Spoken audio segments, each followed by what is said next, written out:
Thy will be done on earth as it is in heaven. Give us this day our daily bread and forgive us our trespasses. Forgive those who trespass against us.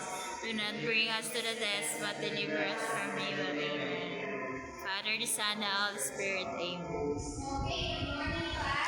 Good morning, Miss Asuke. The second are is there any activities today? None. Okay, very good. So before now we start, let's meet our classroom rules. So our first, please read everyone. Come to class on time. Raise your hand to speak. Listen to your teacher. Be nice to each other. Keep our class clean. Very good.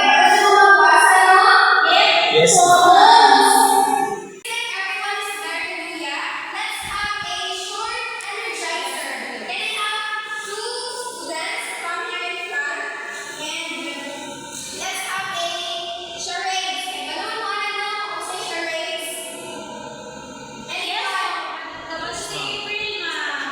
Magbunot mo aning duha ka paper galingan, then kung sa inyo magbunutan, inyong iakaw, and then your classmate is going to guess kung sa inyo ang iakaw base sa nakasunod nila. For the first word, Time. Clock. clock, very good. For the next one, Toys. toys. Ang inyong iakaw, what do you observe? Round siya, ma'am. Circle.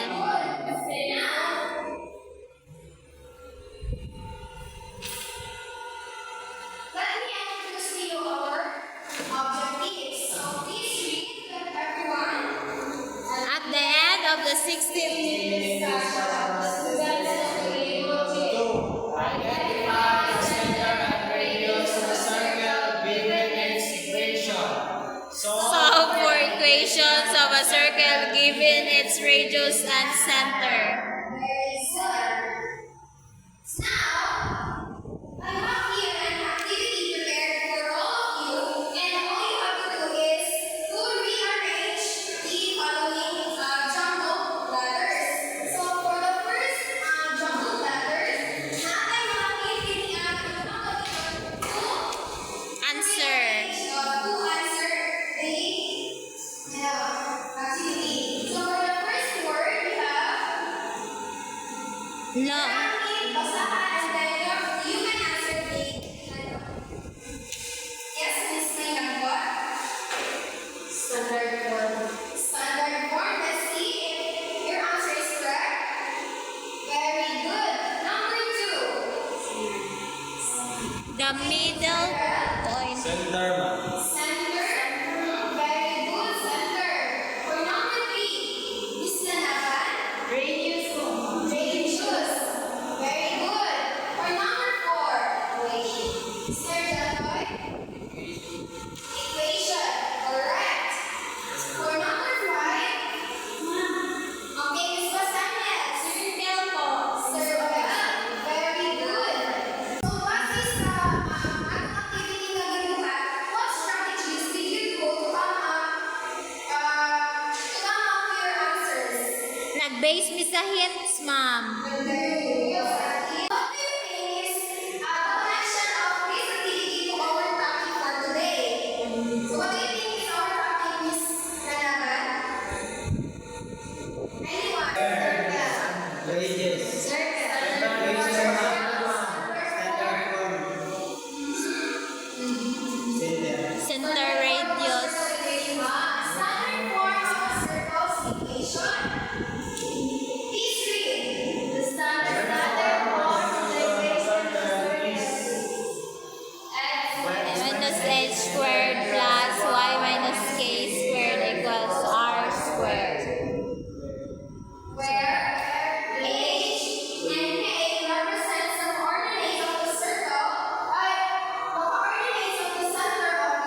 3 and negative 2.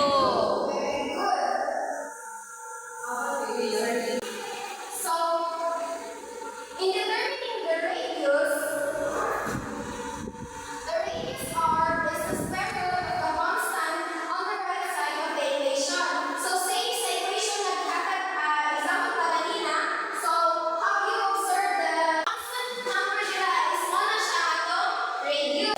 Writing the equation from the center and radius. So, when given the center h and k and the radius, you will write the equation of the circle using the standard form. So, all you have to do is you're going to substitute the value of h and k and r into the equation sa x minus h squared plus y minus k squared equals r squared. So, for example, if you have a little center na negative 1 and 4, and then ang radius nito is 3. All you have to do is also you're going to substitute. So, x minus negative 1 squared plus y minus 4 squared equals t squared. So, next na nakuha is you're going to simplify. So, this one is hindi na siya x minus plus 1 squared plus y minus 4 squared and then 9. Muna siya ang standard form sa circle.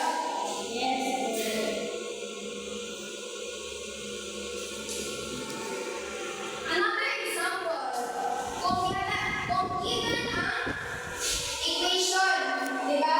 All you have to do is to find the center. So, para kanina, ang given dito is, ang given sa definition is, mabasa na to from the given kung asa ang h and k. So, for example, dito is x minus 5 squared plus y plus 6 squared equals 4. So, what is the center from the given equation? 5, ma'am. 6, ma'am. 6. And 6 gram, ma'am. And then ang radius nito is 16. Very good. Okay, if nasubstitute ninyo, I have here a board work activity. Dapat ko someone na mag-answer. For number 1, is who wants to answer number 1? Okay, explain lang ko. Number 2, dali-dali na lang sa front. Volunteer. 9 points mag-solve, ma'am. Yes, 9 points.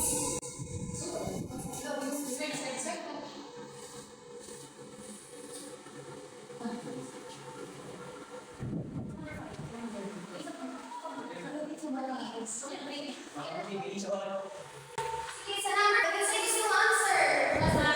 Okay, Miss Charisse.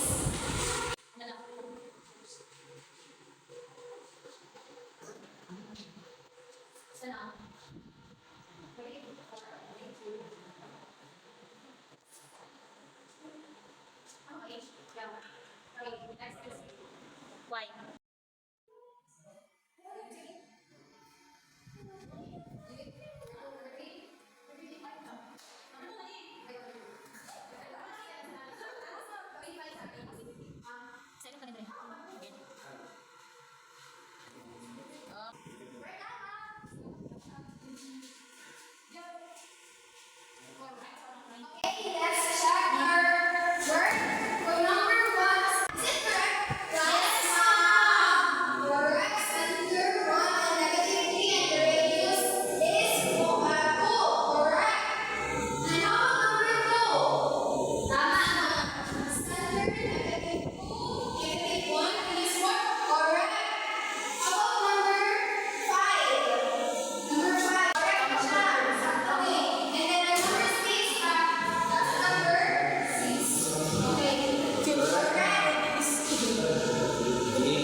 Go